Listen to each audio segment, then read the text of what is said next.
First off, we have Cardi B.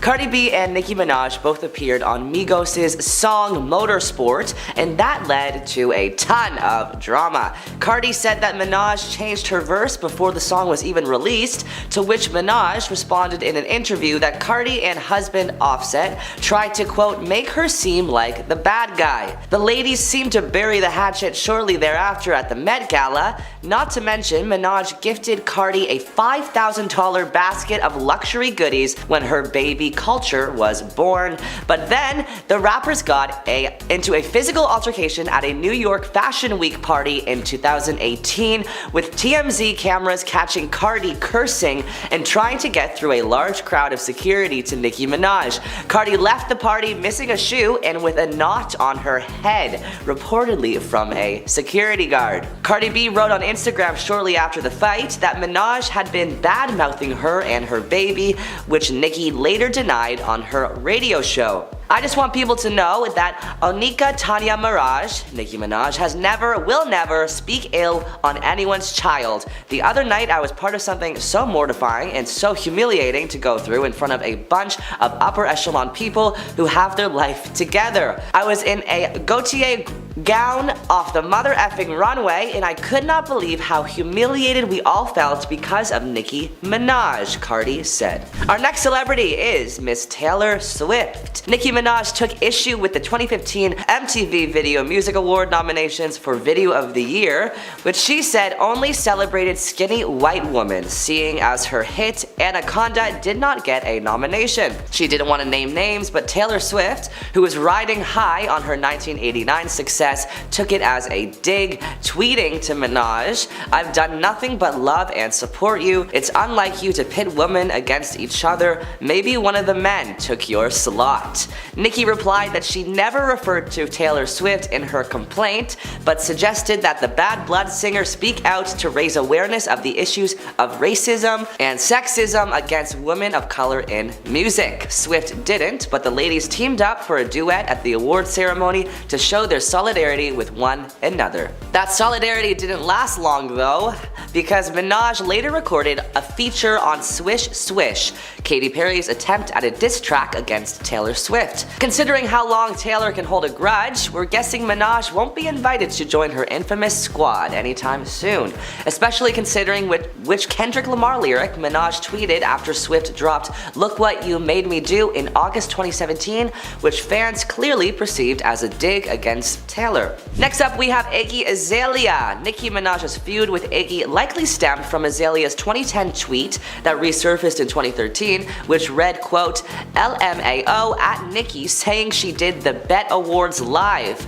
If you say so, girl." Minaj reportedly replied, laughing at things you can't even do. Study that formula, you cornball." Afterward, Azalea claimed that she was joking. In June 2014 at the Bette Awards, Minaj dissed Azalea, who the New York Daily News reported was rumored to use ghostwriters for her rhymes. What I want the world to know about Nicki Minaj is that when you hear Nicki Minaj spit, Nicki Minaj wrote it, she said in her acceptance speech for Best Female Hip Hop Artist. I hope and pray that Bette continues to honor authenticity, and that's all I'm gonna say about that. In August 2014, however, the Hollywood Gossip reported that Azalea and Minaj played nice backstage at the MTV VMAs. Still, by March 2016, Azalea may have reopened the wound on a Watch What Happens Live, saying, "I have just as many people on my writing credits as Nicki has on hers. I know I write mine, and if she writes hers, I believe her too. But you can't look at the credits and be like, oh, look at this massive difference. It's the exact same number of people on both." Next up, we have Lil Kim. Rapper Lil Kim went by Queen Bee for decades after getting the name from her late boyfriend Biggie Smalls. But Nicki Minaj appropriated the queen, reportedly infuriating Lil Kim, who said in August 2018, "I didn't name myself that. When you gotta name yourself, that's a whole different thing. I would never name myself Queen Bee." Lil Kim said on The Breakfast Club in 2012 that Minaj copied her sound, talked smack behind her back, and was, quote, very catty. She also described Minaj as a very obnoxious person and claimed Nicki wanted to be the only female rapper in the game at at all. The feud still simmered in June 2018 when Lil' Kim channeled her inner Mariah Carey, telling Entertainment Tonight that she didn't, quote, know Nicki Minaj, while praising Cardi B. Finally, by August 2018, Lil' Kim was ready to let the beef die, telling 92.3 LA she did what she did until she's ready. Hopefully, God puts it on her mind to do the right thing because she knows what she did. Miley Cyrus has also had some beef with Miss Nicki Minaj, proving that she is not one to back down. Nicki confronted Cyrus at the 2015 VMA Awards,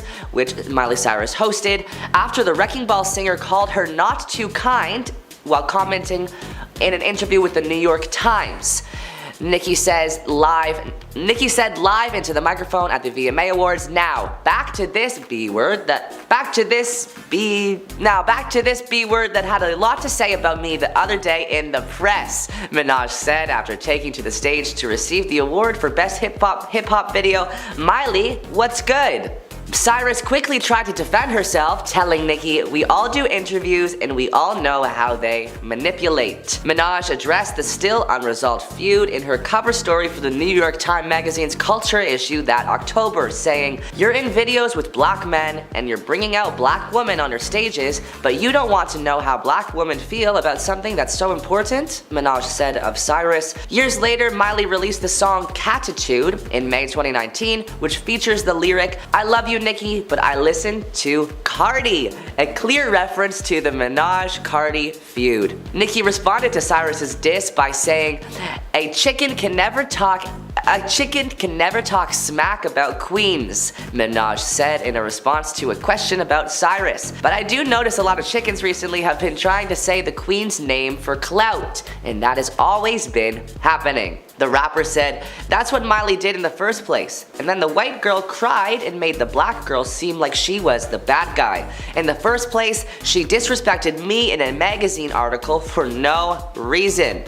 Next up, we have Mariah Carey. Mariah and Nicki first worked together when Minaj appeared on Carey's 2009 song Up Out My Face in 2009, but the camaraderie would not last long. During her stint as a judge on American Idol in 2013, Nicki warred with fellow panelist Carey a lot.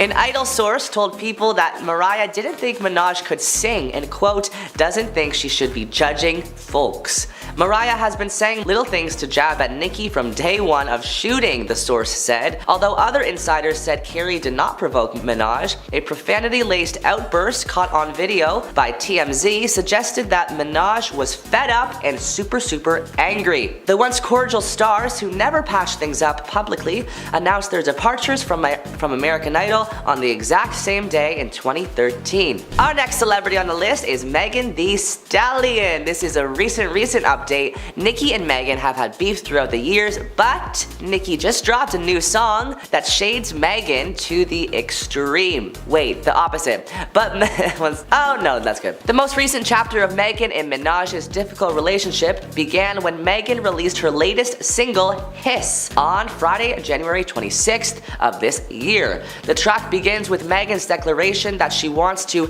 quote, get this off my chest and lay it to rest, before later rapping the lines, these girls be mad at Megan, these girls be mad at Megan's law. I don't really know what the problem is, but I guarantee y'all don't want me to start. Megan's law refers to the US federal law that enforces that information regarding registered offenders is available to the public.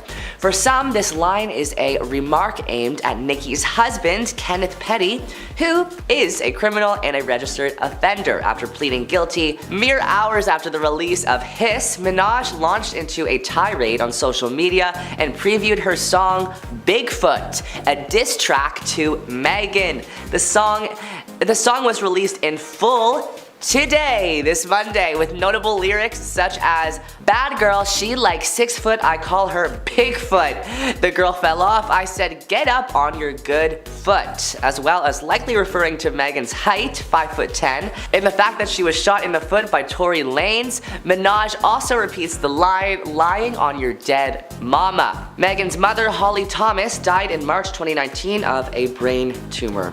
Wow, Nicki, a bit too far this time. Next up, we have Miss Demi Lovato. Demi Lovato sent a jab to the rapper's way after Minaj failed to mention her in an Instagram photo from the 2016 Met Gala. When you aren't mentioned, quote, when you aren't mentioned in a post but didn't do anything to the person, Lovato wrote on a Snapchat photo, according to E. Both Lovato and Minaj were dressed in Moschino by Jeremy Scott for the event. Lovato took to Instagram, uploading a since-deleted photo of Nicki seemingly sending her a very sharp, angry look on the red carpet. This pretty much summed up my first and probably last Met Gala. Lovato captioned the picture. Lovato captioned the picture. I'm obviously laughing at the fact that 1, I look incredibly awkward, and 2, that the shade being thrown in this picture actually gives me life. Nicki didn't comment on Lovato's statements. Our next and final celebrity is Kanye West. Once upon a time, Nicki asked Kanye if she could collab with him on a project for his Yeezy line. In an interview, Minaj, who's 39, I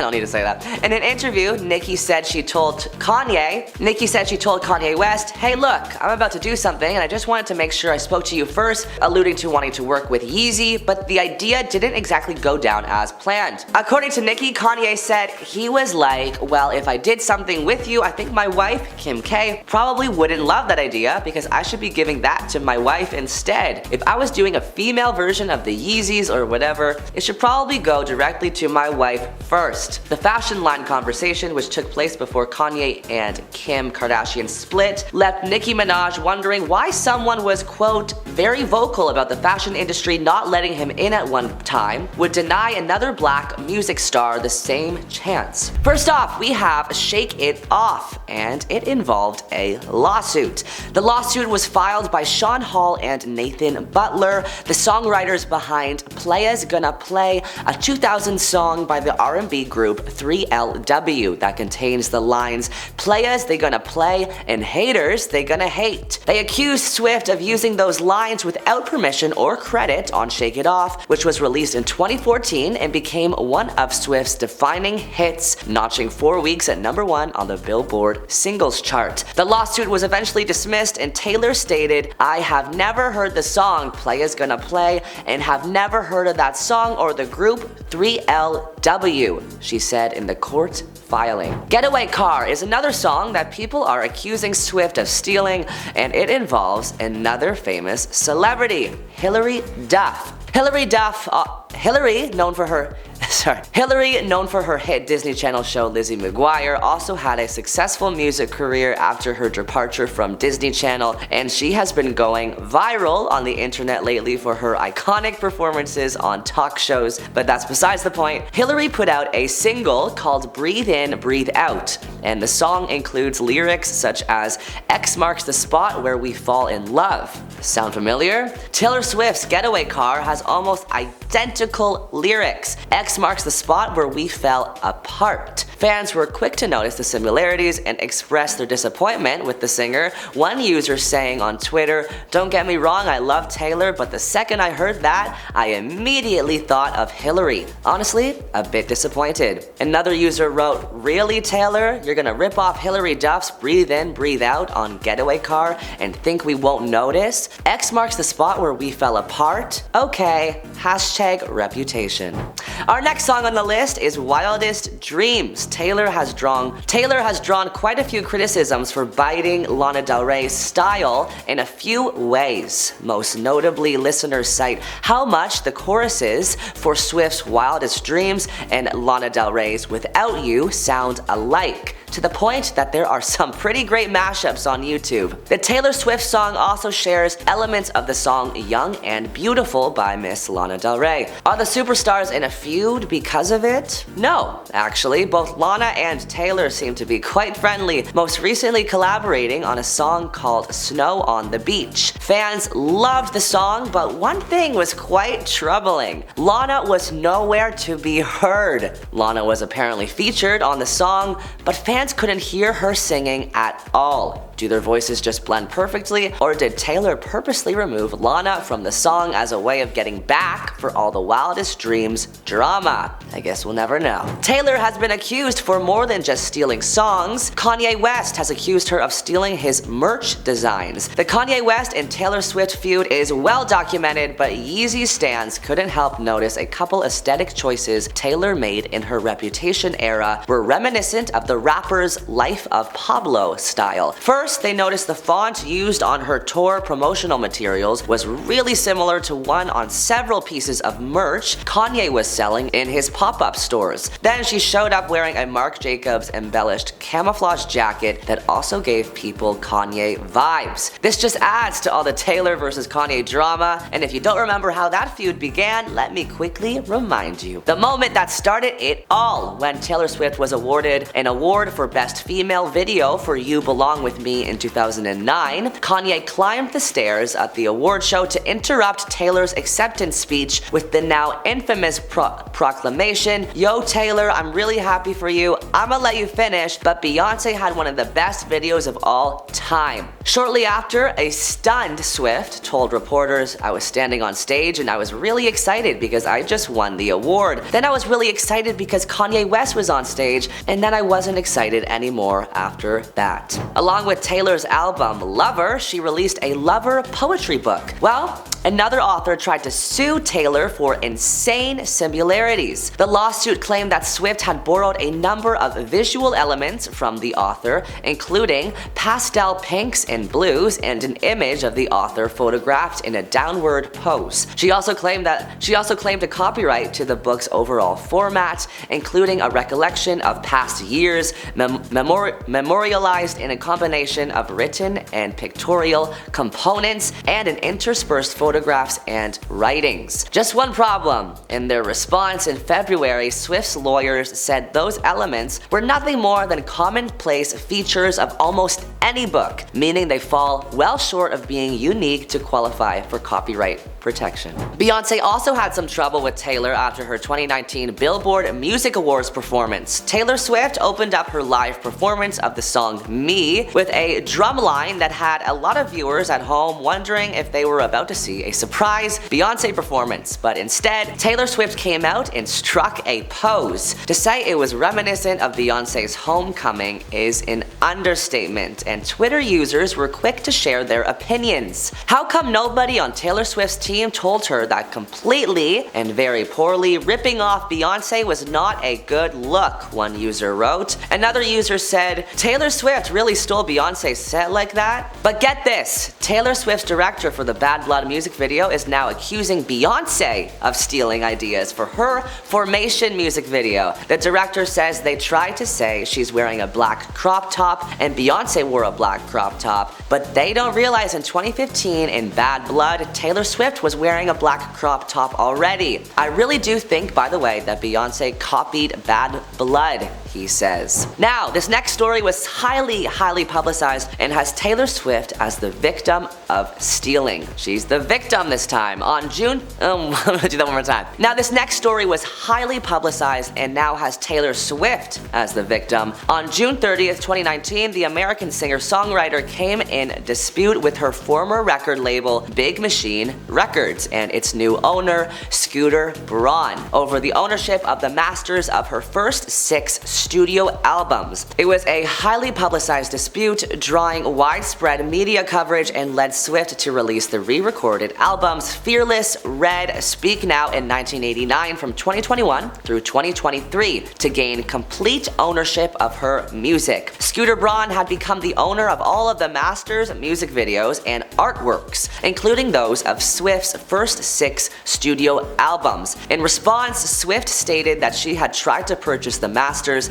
but Big Machine Records had offered unfavorable conditions and she knew the label would sell them to somebody else instead. Scooter Braun purchased Big Machine Records in 2019 and became the owner of the masters of Swift's first 6 albums, which he later sold to Shamrock Holdings in 2020. Consequently, Big Machine Records and Taylor Swift were embroiled in a series of disagreements leading to further friction. Swift alleged that the label blocked her from using her music for the 2019 American Music Awards and her documentary on Netflix, Miss Americana. Swift announced that she would re-record the 6 albums and own the new masters herself. Swift continued to express her disapproval about Scooter Braun and again rejected another offer made by Shamrock Holdings. Next, one of Taylor's first cases of stealing goes all the way back to her 2008 hit You Belong With Me. Taylor was accused of stealing lyrics and concepts from a band called Saving Jane and their song titled Girl Next Door. Taylor most likely copied and reformatted the concept of Girl Next Door itself, giving it a more upbeat, energetic pop sound to counter the grittier pop rock vibe of the original song. The concepts of both music videos are also eerily similar, all the way down to the ongoing feud between the evil popular brunette and the geeky, down-to-earth girl with glasses. The most obvious lift, though, is the lyrical similarities from the chorus Girl Next Door and the pre-chorus of You Belong With Me. Here's the Girl Next Door lyrics. She's the prom queen, I'm in the marching band, she's a cheerleader, I'm sitting in the stands. Now, here's Taylor's lyrics. But she wears short skirts, I wear t-shirts, she's cheer captain, and I'm on the bleachers. Wow, Taylor. Really? Next, Taylor Swift was accused of stealing lyrics from singer-songwriter Matt Nathanson. Possibly Taylor Swift's most critically acclaimed song, All Too Well, has sadly also been accused of lyrical plagiarism, lifting a lyric more or less verbatim. And I forget about you long enough to forget why I need to. That is Matt Nathanson's lyric, and this is Taylor's lyric. And I forget about you long enough to forget why I needed to. Wow, eerily similar. According to Spin magazine in 2012, Nathanson wrote in a since deleted tweet, "She's definitely a fan, and now she's a thief." Last but not least, let's chat about the Olivia-Rodrigo Taylor Swift feud. Although this story doesn't necessarily involve stealing, Rodrigo is known to take heavy inspiration from Swift's writing techniques. Olivia and Taylor were very friendly after the release of her breakout hit Driver's License, but after Taylor Swift invited Sabrina Carpenter to open for her on the Eras tour, Olivia was apparently very offended. If you don't know, her song Driver's License is reportedly about Olivia's ex Joshua Bassett cheating on her with Sabrina Carpenter. Months after Taylor dropped the Sabrina Carpenter news, Olivia released the song Vampire with lyrics like, "I used to think I was smart, but you've made me look so naive." And fans are convinced the song is referring to ex-best friend Taylor Swift. Number 10. Chloe Grace Moretz. Chloe got into it with Kim when she posted a birthday pic mirror selfie in 2016. Like most things Kim Kardashian does, the internet went crazy with supporters and protesters. Even a ton of celebrities felt the need to chime in and tell Kim how they were feeling. Chloe posted to Twitter telling Kim that she truly hopes she realizes how important setting goals are for young women, teaching them that women have more to offer than just their bodies. Not one to let anything go, Kim responded saying, "Let's all welcome Moretz to Twitter since no one knows who she is." Shade! Chloe responded a few months later during an interview with The Hollywood Reporter, revealing that she had regrets about giving Kim Kardashian attention, but not for the comments she made. She said she realized that being the most opinionated and loud person in the room is not always the most impactful. This tweet haunted her for years. In 2018, the Kardashians sent her perfume as a gift to her A-list haters. According to Chloe, she didn't even get the perfume, her publicist took it instead. After a few years of being asked about one comment, Chloe had to put her foot down and ask people to stop asking her about it because it's an old and pointless story. Number 9. Taylor Swift. The Taylor-Kim feud has lasted a long time and is extensive. While some may think that the only thing tying these people together is the 2009 VMAs, which is fair, that's far from the case. The 2009 VMA moment, where Kanye interrupted Taylor Swift as she was accepting her award for Best Female Artist, took the microphone from her hand and claimed that Taylor was great, but that Beyonce had the best video of all time. At the time, this wasn't a massive deal, but behind the scenes there was some shady stuff going on. When Kanye and Kim were still together, they were a toxic combination, so toxic that they thought it'd be a great idea to write a song where they literally call Taylor a word that rhymes with snitch and use her name. Later on in 2016, Kanye claimed claimed that he was given permission to use the lyrics and was backed up by his wife Kim after she posted a clip from a phone call that took place between themselves and Taylor. Now, after the internet saw this, it was irrefutable evidence that Taylor Swift was lying, and the online feud quickly dissolved. However, in 2020, the unedited version of that phone call was released, and West did not ask Taylor Swift about the lyrics at all, and Taylor was forced to respond on her Instagram by saying simply that she was telling the truth. At the time they wrote the lyrics and made the phone call, the bit about Taylor being a snitch hadn't even been written yet. Thankfully for Kim, she split from Kanye, but the phone call just proved that Kim is a liar and only wants to be famous no matter what it takes. Number 8. Naomi Campbell. Kim Kardashian has rubbed a lot of people the wrong way, from restaurant employees to her staff and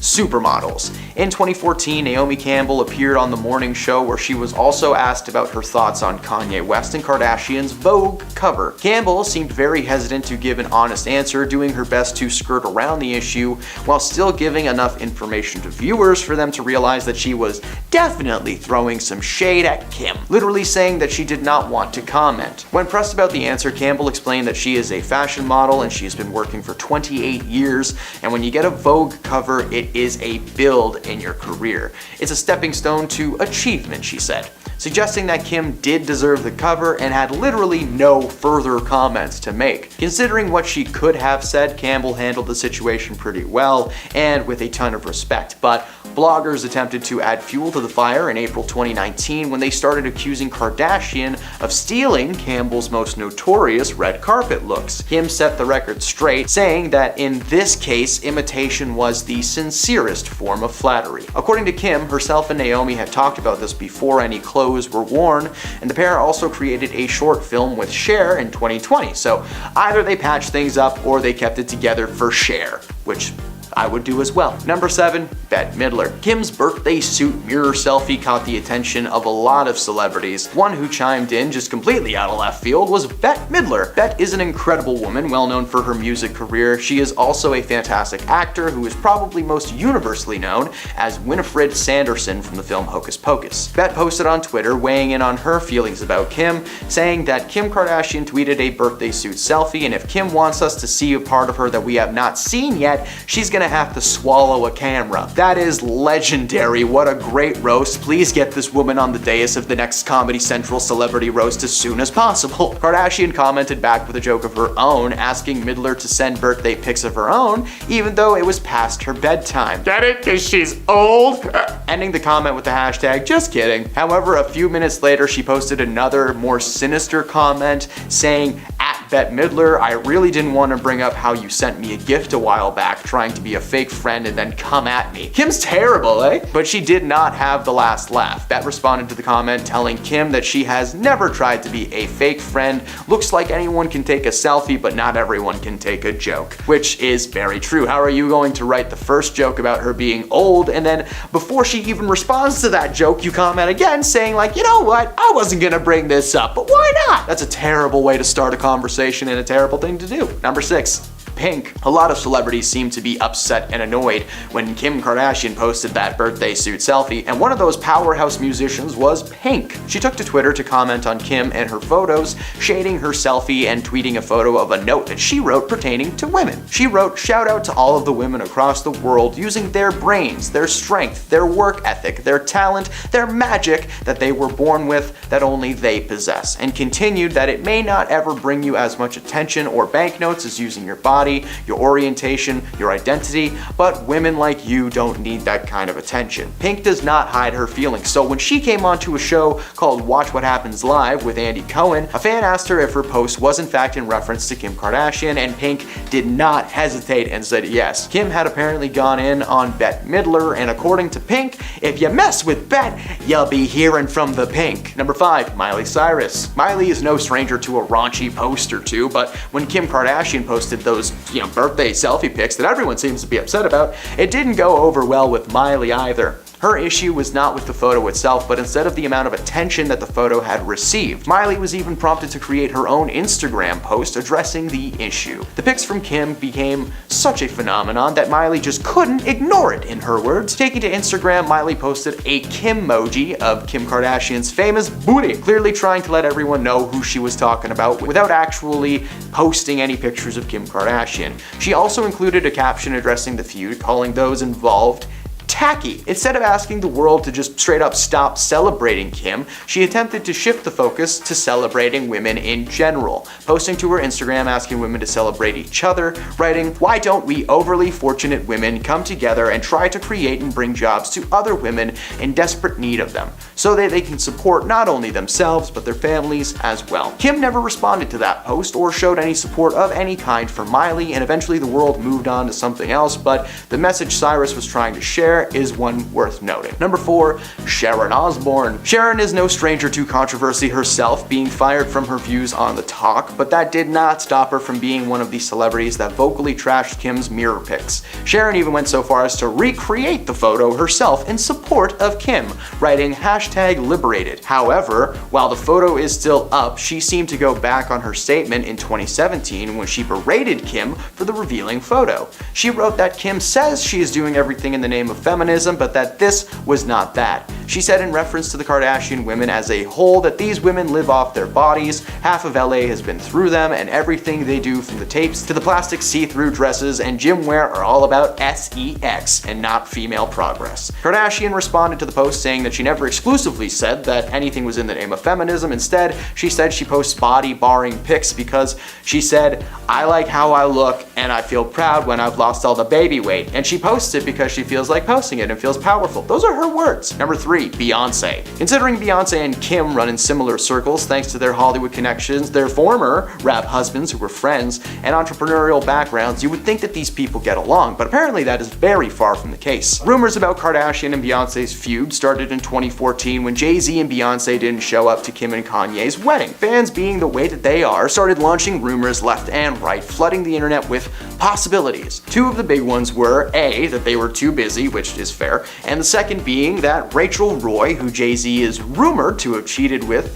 was going to be there. In October 2016, the rumors escalated after a source told The Mirror that Beyonce has genuinely never liked Kim Kardashian. She's apparently tolerated her because of their husband's friendship and mutual friends. Beyonce also can't stand the whole reality TV shtick, which is fair, it's an annoying show. Of course, with it now being 2023 and Kim being long divorced from Kanye, there's a small chance that they've patched things up, but why would they? Beyonce's a superstar in her own right, and now that her hubby isn't connected to Kim, she just can ignore her while Kim continues to do her thing. Number 2, Piers Morgan. Piers wrote an open letter to Kim in 2016 in the wake of her awful Paris robbery when 5 men tied her up and robbed her. While he wrote that he initially liked her after interviewing her in 2011, his feelings towards her had been skewed. In the letter, he wrote something about how Kim had changed since the moment he first met her. She grew slowly coarser, according to Piers, and snarkier, and started bombarding the world with regular X-rated selfies. By 2018, his tirade continued,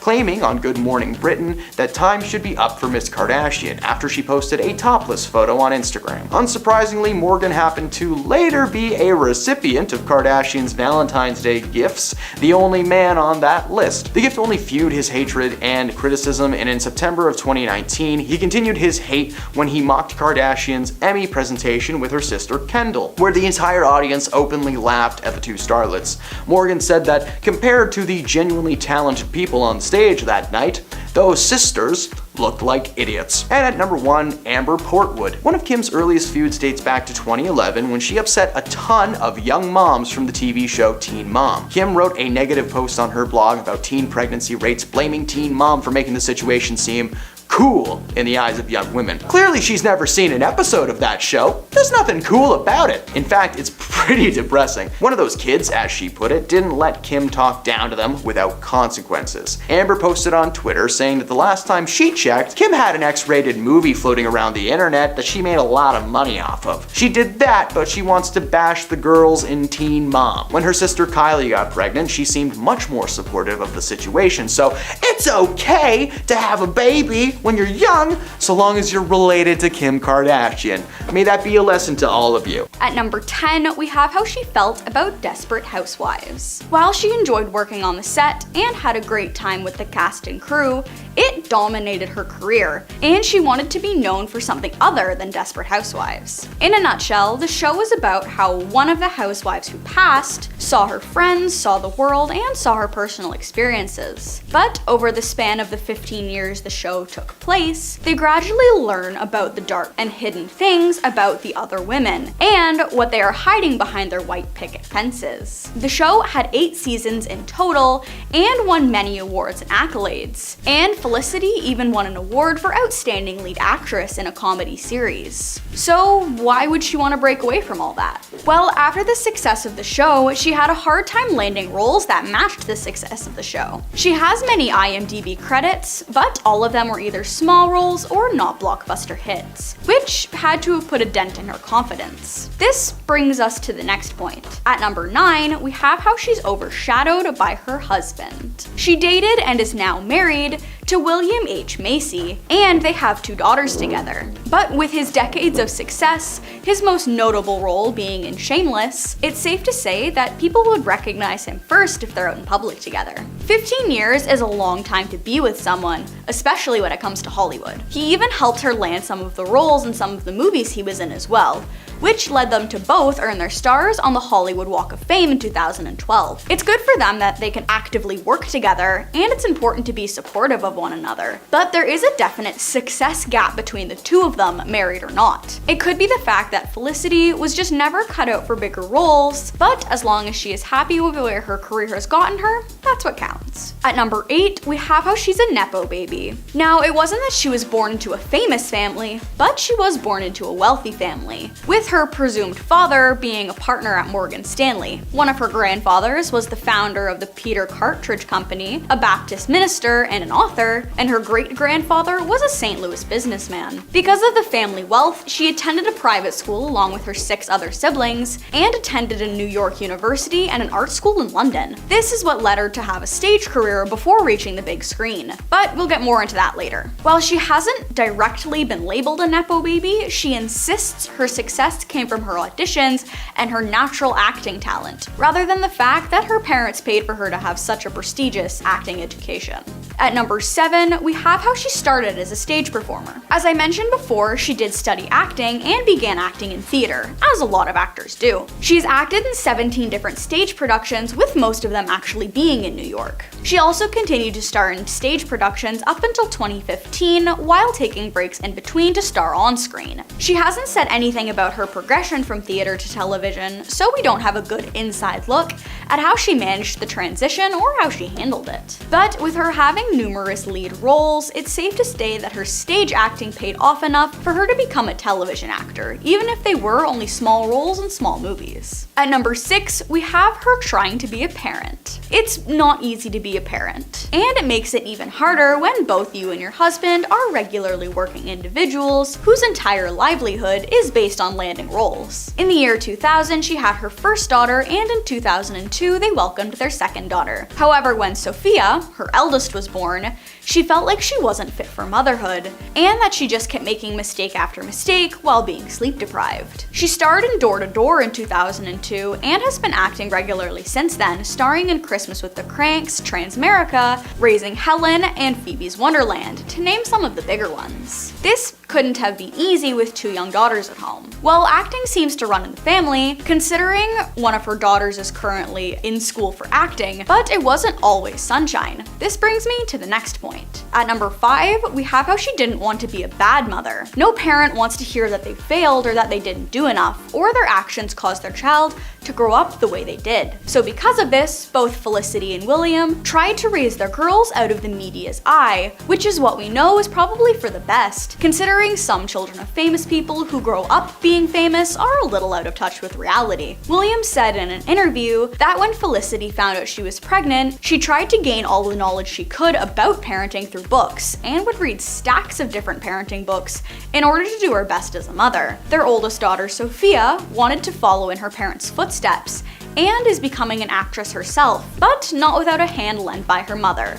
which I'll get into later. Both Felicity and William are super supportive of her and say that she's a talented actress. So we hope that success will come her way when she graduates from college, even if her entry was paved smoother than others. At number 4, we have how she didn't win an award for American Crime. For some background knowledge, American Crime is a crime drama TV show that had 3 seasons, with Felicity being one of the lead roles in all 3 seasons. The main cast play a different role each season, but are ultimately all connected together, centered around the crime of the season. Well, the show was a hit, with the first 2 seasons scoring 95% in Rotten Tomatoes, and the 3rd season scoring a whopping 100%. The first season was nominated for 27 awards, the 2nd season was nominated for 11 awards, and the 3rd season was nominated for 2 awards. She alone was nominated for 8 of those awards, but she didn't win a solo award. And the entire main cast won a satellite award for being the best television ensemble cast. So you can bet she was a little upset at the fact that she was constantly nominated, but never quite good enough to win.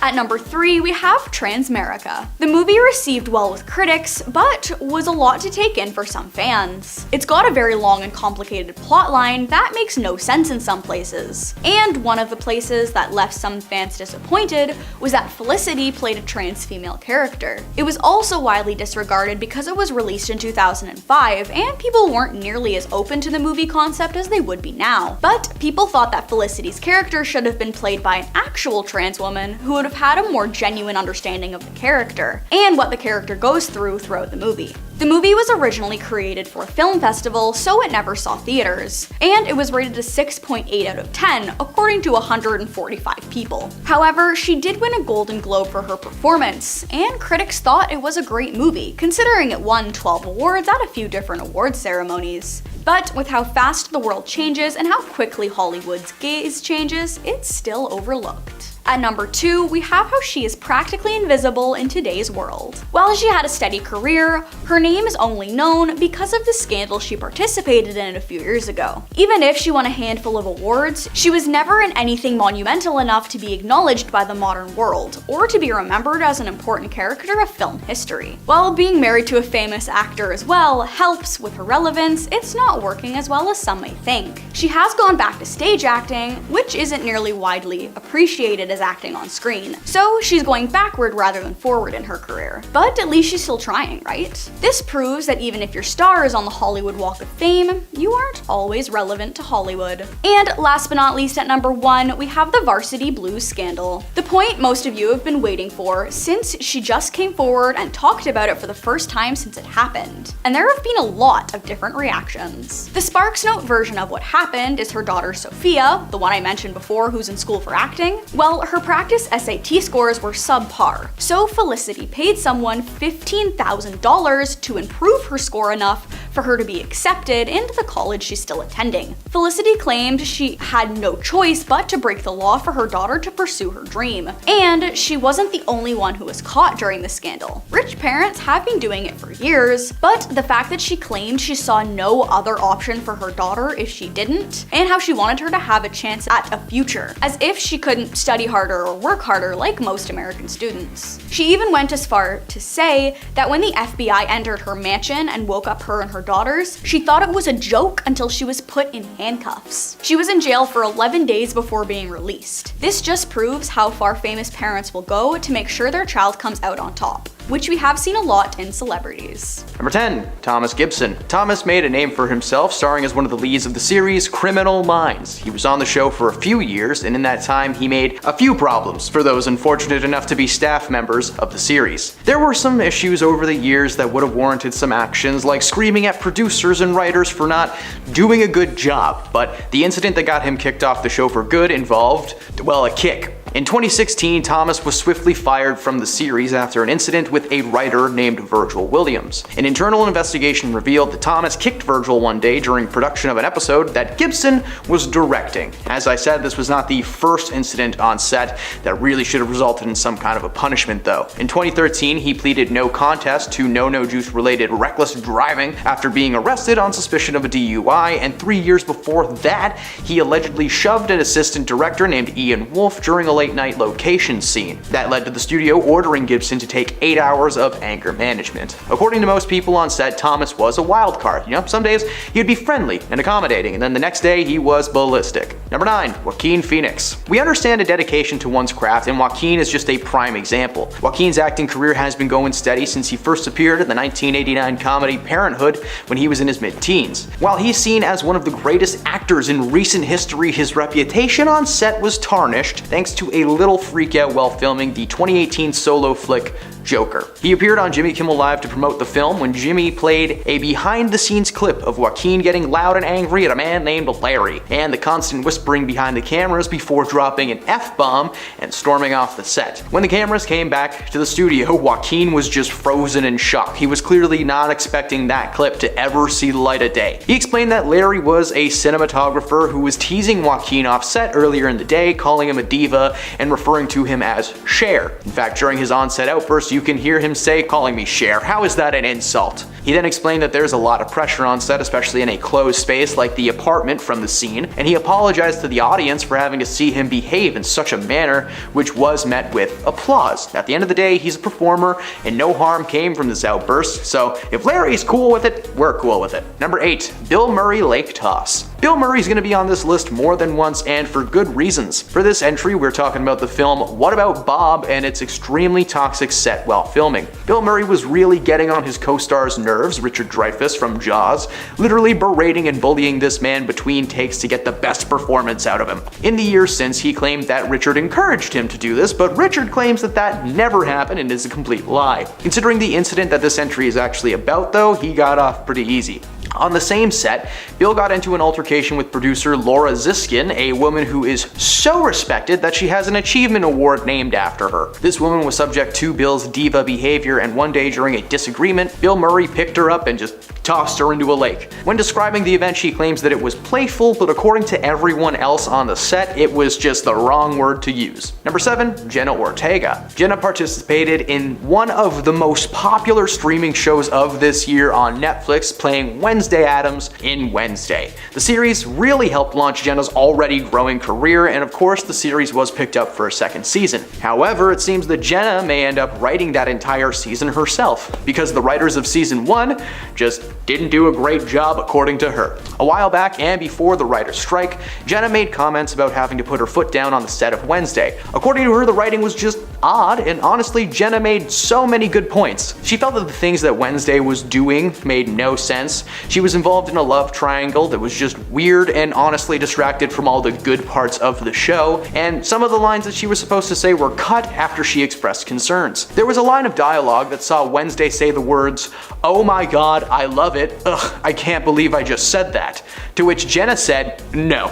Wednesday is not some valley girl with an emo side. She chops the heads off siblings if they let her." She claims that a ton of writers will agree that she is difficult and unprofessional at times because that was the only way to make her character work. She'd literally changed the dialogue during a take, and then the writers were just constantly confused. Ortega has claimed to be very protective of her character and has every intention to make season 2 better in every way, dropping any love stories surrounding Wednesday and instead opting to dive in deep on the dark and macabre that Tim Burton is really known for. The writers released sarcastic statements claiming that Jenna should really just write the next season herself since she's so good at it. Okay, let her do it. It's probably gonna be great.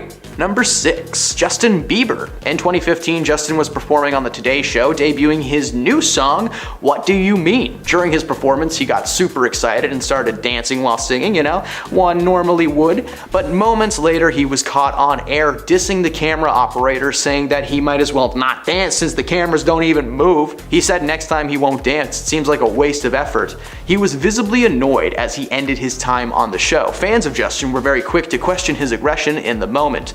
Before he was cut off by a commercial break, Justin starts to rant about what he even does this for, and if they're just gonna, well, and then he was cut off. Not long after this on-air mishap, Justin actually announced that he was going to take a little break from music. The two seemed to be unrelated, but hey man, you never know. Maybe he had some real regrets when it comes to scolding a camera person that did nothing to you before that. But come on, out of all the mistreatment scandals surrounding Justin Bieber, this one's the silliest. When Justin appeared on the set of CSI, he actually upset an entire crew with his behavior. According to several eyewitness accounts, Justin locked a producer in a closet out of frustration and put his fist through a cake that was on the craft service table. Justin dismissed these claims as baseless rumors, but like a lot of people saw him doing that, so I don't know, you be the judge. Number 5, Barbara Corcoran.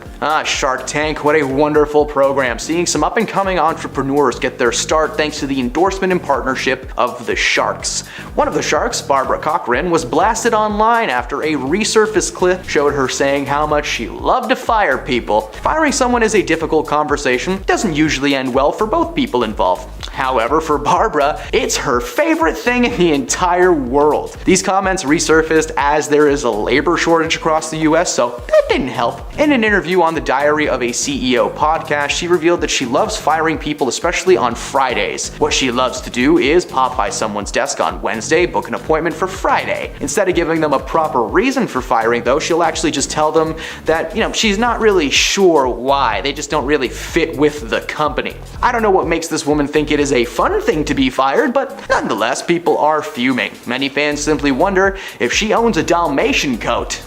More than likely. Number 4, Christina Aguilera. There have been a few instances of Christina being a menace to her staff or just people that she's worked with in the past. Today we're going to focus on her time as a judge on The Voice. According to several sources close to the show, she was a nightmare to work with. Apparently she always shows up late and just doesn't seem to care or apologize for holding up filming of the show. To make things worse, she is constantly arguing with Adam Levine. As early as 2012, insiders told production on The Voice that they much preferred Adam Levine to Christina. Apparently the makeup crew of the show acts as a NASCAR pit team. Every time herself and Adam get heated, whether it's on or off camera, she's directed to the makeup team to cool off. They then apply product to her face like she's Ricky Bobby in the middle of a race. According to producers, she made outrageous demands, including the introduction of a foot massager to the staff. Someone's only job on set was to massage Christina's feet every 30 minutes. No thank you. Number 3, Bill Murray and Harold Ramis. Now, it may come as a shock to you that 2 of the 4 members of the legendary Ghostbusters just kinda despised each other, but it turns out that this is very much the case. While filming Bill's more popular film Groundhog Day, it turns out that the star was in a rough place. According to the crew, he tormented Harold, the director of the project, constantly, showing up late, being consistently unavailable, and just being overall really mean. Apparently the main cause for concern was just Bill's overall feelings about the movie. He took issue with the way it was filmed, some of the dialogue he had to say, and just seemed to disagree with Harold about everything. Despite their collaborations before this on movies like Ghostbusters and Caddyshack, they just did not see eye to eye on anything. Bill wanted this movie to be more serious and philosophical, but Harold had to constantly remind him it was a comedy. At the end of the day, the constant arguments made a terrible time on set. Number 2, Katherine Heigl. Kathy was riding high back in 2007. The former Grey's Anatomy star not only won an Emmy for Best Supporting Actress in a Drama Series, but she also began transitioning to the big screen with the success of her first feature film, Knocked Up, alongside comedy legend Seth Rogen. Now, unfortunately, her rise to the top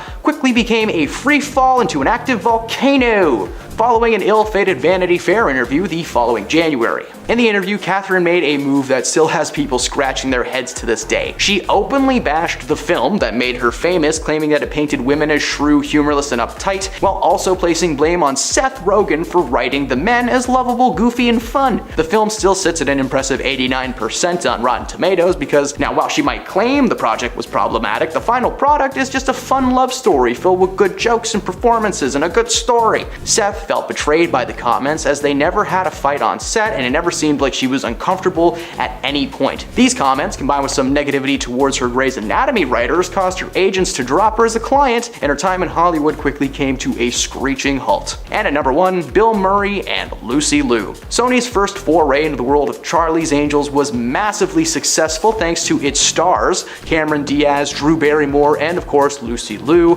as the titular angels. This movie was filled with action, comedy, and one of the weirdest performances ever given by Crispin Glover. That dude needs help. One interesting addition to the cast, though, was the inclusion of Bill Murray as the main man behind the mic. Bosley. Now apparently the set was anything but a comedy though after Bill found out a scene was rewritten while he was away. In an interview with the news outlet Deadline, Lucy Liu spoke up about her time on set and Bill Murray's outburst. Apparently Bill was away for a family event when a scene needed to be refilmed, and instead of using a stand-in, they just decided that it could go on without Murray's character being involved. So the scene was filmed and that was that. When he returned to find that the changes were made while he was gone, he was furious. He reportedly shouted at half of the crew, including Lucy herself. At the time, she wasn't sure why he was aiming his comments at her. She didn't write the scene, she wasn't the director, and she asked Bill if he was talking to her, and apparently that sent him into a meltdown. She decided to speak out on Bill's behavior, and he was ultimately written out of the sequel. Lucy's pretty proud for speaking her mind despite being a relatively unknown actor at the time, and so far it looks like Bill's career has suffered from it, because Lucy was just the first of many celebrities to comment on his behavior, but we could do a whole top 10 list about Bill Murray. Number 10. Tragedy. One of the more truly tragic revelations since the book's release is the fact that Meghan suffered a loss very late in her journey as a mom. Within the final pages of the poetry book, Meghan describes the heartbreaking pregnancy loss that she suffered with her fiance Colson Baker, better known as MGK. Meghan told Kana Whitworth from ABC News that she had never been through anything like that before in her life. She has 3 kids already, so it was very difficult for both of them, and it sent them on a very wild journey together and separately and together and apart, trying to navigate what everything means and why it happened. Meghan has made it clear since day one that this is not some expose memoir that you're going to sit down and read for 20 hours on end. This is a collection of truth told through her words. A story that needed to be shared or it was going to make her sick. She's dealt with physical violence from exes, manipulation, tragedy, all these things that she's had to deal with alone or behind closed doors. While she never names any names in her book, we still feel our hearts ache and wrench when she reads a single sentence. Number 9. Addicted to Boys. The title of Meghan's book of poems is called Pretty Boys Are Poisonous and is filled with multiple excerpts regarding her past relationships. One thing that she's spoken about briefly in interviews about this book is the fact that she was addicted to boys and had a history of getting together with her co-stars. She told Drew Barrymore on The Drew Barrymore Show that when she was young, she was really rebellious and wild, always running away to fall in love with a new flame, aka every single co-star. She added that at the time, she felt herself to be a free spirit and was just addicted to the idea of falling in love. She went on to tell Drew that it was actually her kids, Noah, Bodhi, and Journey, that changed her whole mindset on relationships and love. She shares her 3 sons with her ex, Brian Austin Green, and she claims that something happened when she had her first child. She realized she didn't want to repeat the pattern of her own parents with her kids. Despite being a solid mom, she did admit that she's been a little bad in the past, admitting that she painted a Friedrich Nietzsche quote on an ex's wall in a ton of paint just so they had to redo their room, poking fun at herself by saying anyone who dated her should write a poetry book as she was not a peach. Number 8. Oxy and Takiki. There is a poem in this book that shares a similar name to this entry, kind of. I'm not allowed to say the real thing on the internet. And restrictions. Meghan revealed on Good Morning America that she has been in several physical and mentally damaging relationships. I know that's not even close to the right word to use, but again, can't say the real one. She explained that she was involved with a very famous dude, but that nobody knew that she was dating him. This unnamed celebrity is one of the men described as an evil ex in this book. In her poem, she describes a dark moment with this unnamed man, writing, "Your eyes go black and I know it's too late to run." She told people that she was pinned, spat on, and later had hands placed on her throat by a delusional and possessed man. I had the opportunity to listen to some parts of this book, and I am saying this with 100% sincerity. Go read this book. Meghan is a wonderful writer, and I honestly feel like these words are so powerful. This particular one is indescribable. Like, I can't read the entire thing because it's got so many no words in it, but also I don't want to ruin it for you. Number 7, MGK rumors. Cheating rumors are always circulating about everyone. Nobody believes that Hollywood icons can partake in a normal, healthy relationship. For Meghan and her fiance MGK, there have been rumors forever. Since the first day that these two were spotted together, people have been convinced that MGK is somehow an unfaithful maniac. But like, why do people think that? Not sure if you've listened to this guy speak about his music or just in general recently, but he's a bit of a sweetheart. I watched this this man paint his nails with Drew Barrymore on her show. They talked about life, career, and so many cool things, yet the internet looks at this man and just assumes that he's a menace. Well, the rumors were of course false, and Megan Fox actually had to clear the air herself. There was a rumor that MGK was seeing someone named Sophie, who is MGK's guitarist. Megan cleared the air and let everybody know that not only had MGK never cheated on her, she was actually pretty close with bandmates and was confident that Sophie and her fiance were not an item. Megan told people that it was extremely disrespectful to run a news story that was baseless and contains only lies. Very true. Number 6. 2009 Golden Globes. Now this isn't a revelation from a book, but it's something that she had to go through publicly, and it does deserve to be mentioned. In 2009, comments started flying left and right after Megan Fox was spotted acting a little bit strange at that year's Golden Globes award ceremony. She explained that during the event she was placed at a table with Blake Lively and the Jonas Brothers. In the center of the table was a bottle of Moe Champagne. She went through multiple glasses of that very quickly. At the time, she was not much of a no juice indulger, but following her actions at the event, she decided to quit for good. She actually had herself a good old-fashioned blackout at the event, but the parts that she does remember are not great. She went on the red carpet and said a lot of things that apparently got her in a ton of trouble. In a clip from 2009, Megan can be seen walking around telling people how nervous she was to be there and that she was on the verge of tossing up her cookies at any moment. She also made a ton of comments on her female co-stars, nothing bad. Just one quote I found in particular was her expressing how much she wanted to have Salma Hayek's chest. The evening was also a bit strange as people were wondering where her husband at the time, Brian Austin Green, was. She told people that he was a man with an ego and that he didn't want to be her date. Number 5. Shoplifting. Megan's done a lot of things over the years, and one of those things, as it turns out, is shoplifting. Not while she was famous though. She did not pull a Winona Ryder. She actually stole a $7 bottle of lip gloss from the Mary-Kate and Ashley Olsen makeup collection when she was still in her teens. She revealed in a resurfaced interview that the Walmart employees actually caught her and called the police. She was made to go to a real courtroom and appear in front of a real judge who gave her two options. Either she had to wear a sign that says "I stole from Walmart" and stand outside for 3 days, or she could wrap Christmas presents. Guess which one she picked. So hey, if you had Christmas presents wrapped at a Walmart in the US roughly 20 years ago, might have been Megan Fox. Hey, that's pretty cool. There is not a chance on this planet that that paper still exists, but hey, that'd be pretty valuable paper if it did. Number 4, Michael Bay scandal. Megan has been featured in several films over the years, but it was an interview about her time working with Michael Bay that landed her in a lot of hot water. The original live-action Transformers movies came out in 2007 and co-starred Megan and Shia LaBeouf in the leading roles. Now, they were fun films on screen, but behind the scenes there was apparently a ton of tension on set. According to Megan, who had previously worked with Michael on Bad Boys 2, working for Michael was like working for Midler. Fun fact, if you had sh in front of someone's names, you can say it online. Loophole. Of course, Michael didn't appreciate being compared to like one of the worst men in human history, so many speculated that her being left out of the third movie might have had something to do with this behind the scenes drama. She went on to call him bland and claimed that he had no personality or social skills, which is just plain rude. I don't know why she had to say that. When the comments were made public, her career began to slowly suffer. Not only was she written out of the Transformers series, but she was forced to make a public apology and retract her statements following the slew of backlash. She took a few years off, but Michael himself later acknowledged that there were missteps on both parts and accepted her retractions. But the pair were able to patch things up and work together on the live-action Teenage Mutant Ninja Turtle movies from 2014. So, yay us!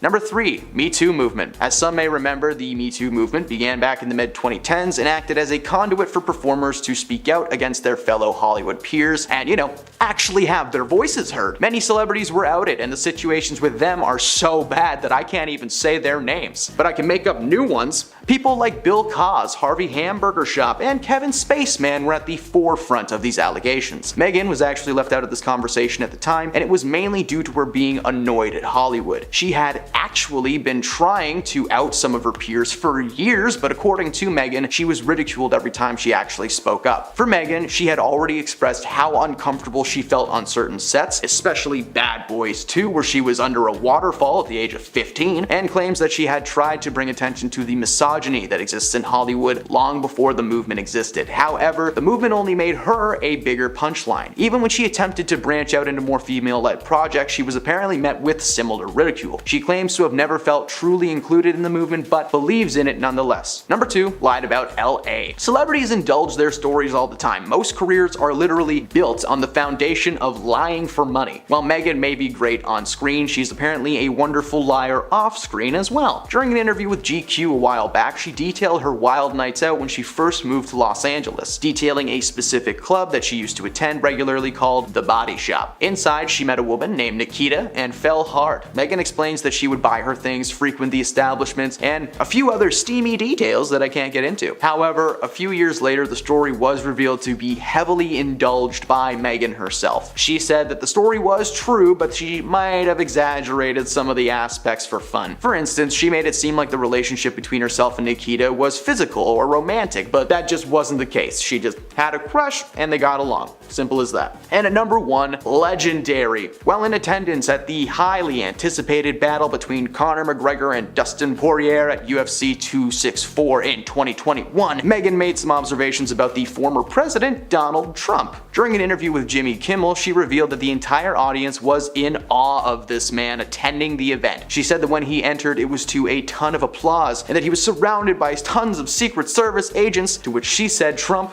was the legend. Now, when news broke that Megan called him a legend, there was a ton of backlash, but she quickly clarified what she meant with the statement. She said that she doesn't align herself with any political parties or individual politicians. She never said that Don was a legend. She said that his appearance at the arena was legendary, okay? She ended the statement by sarcastically saying that she appreciated the uneducated, medieval, pitchfork-carrying, burn a witch at the stake mentality that the world needs more of. Well said. Again, please go buy this book. It looks so good. Megan did a wonderful job and I can't wait to check it out. Number 10, the community cast. Kicking off our list is a group effort. Chevy Chase was a popular man thanks to National Lampoon and Saturday Night Live, but he returned to the mainstream when he starred as Pierce Hawthorne on the hit sitcom Community. Now, I personally loved this show. Chevy Chase, not so much. And it would appear that his Community co-stars would agree with that statement. Around the middle of the show's runtime, Chevy started to complain about his co-stars, especially Donald Glover. It became apparent that he was more than just angry with Donald and was eventually fired for using racial slurs against him. According to Donald himself, aka Troy Barnes, Chevy would often make inappropriate jokes, either aimed at him or as a general way to disrupt a scene. Joel McHale told People that before he was fired, Chevy was complaining about his character on the show and how he was being portrayed. The entire cast reminded Chevy that there was no contract keeping him there, which may have been part of what set him off on set. His character was written out in truly humiliating fashion, with his life ending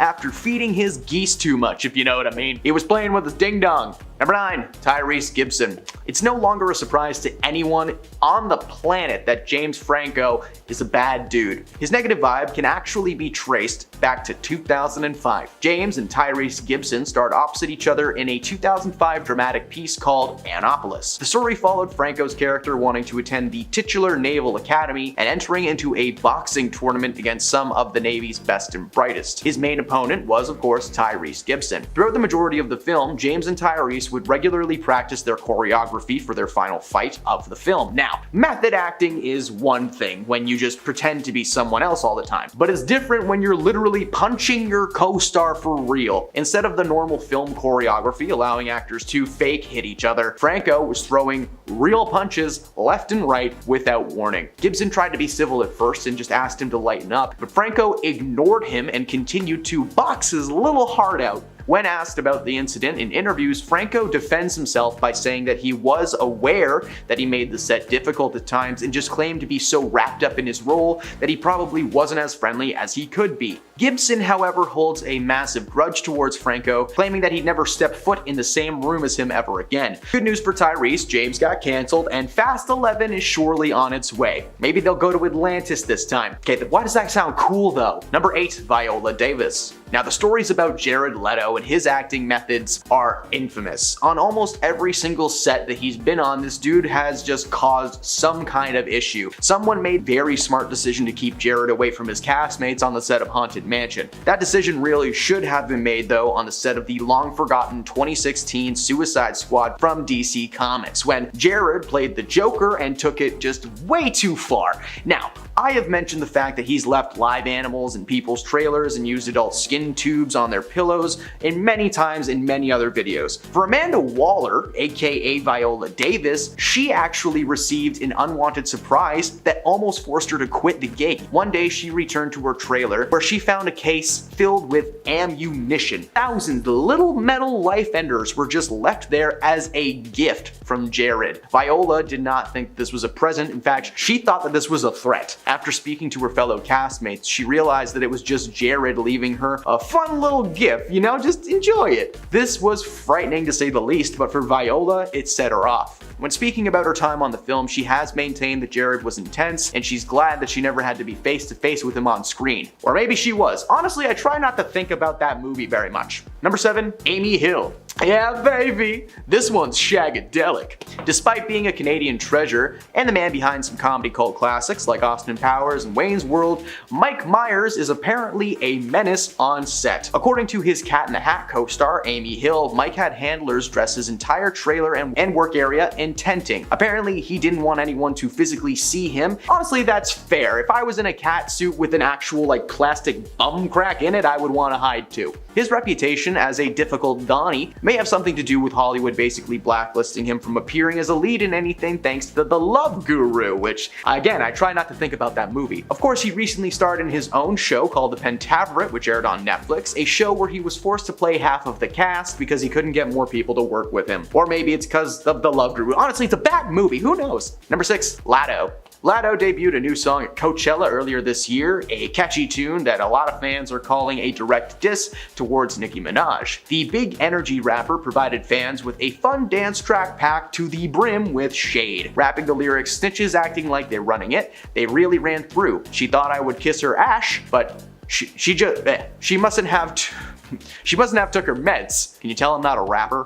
Lato ended the song with several clues as to who the song was about, including some ad-libs like, say she got a problem, imaginary smoke, you said it's up, then put on the floor. I honestly would love to quote everything that she sang or said about Nicki, but it just does not sound right coming out of me. I mean, just listen to how I say the word snitch, like the true Harry Potter geek that I am. In the past, the two had a very public battle on Twitter with swear words and shade being thrown left and right. After Coachella in 2022, these two fell out even harder. An all-out verbal war had begun with the two now entangled in a lifelong feud that may never fade. Now, I'm not sure who the rude one is in this case. I will let you be the judge because you're probably a fan and I'm not. Number 5, George Takei. This one is for all of you Star Trek fans out there. Please just live long and prosper and enjoy this video. Now, the world will surely be well aware of this long-standing feud between William Shatner and his Star Trek co-star, George Takei. This feud has lasted over 50 years, and according to George, boils down to William being a prima donna attention hog the entire time he was on set. Over the years, George has always been very vocal about his opinion on his fellow Star Trek cast and crew. Most of the time, he has nothing but nice things to say and claims to have made lifelong friends from the project. But there is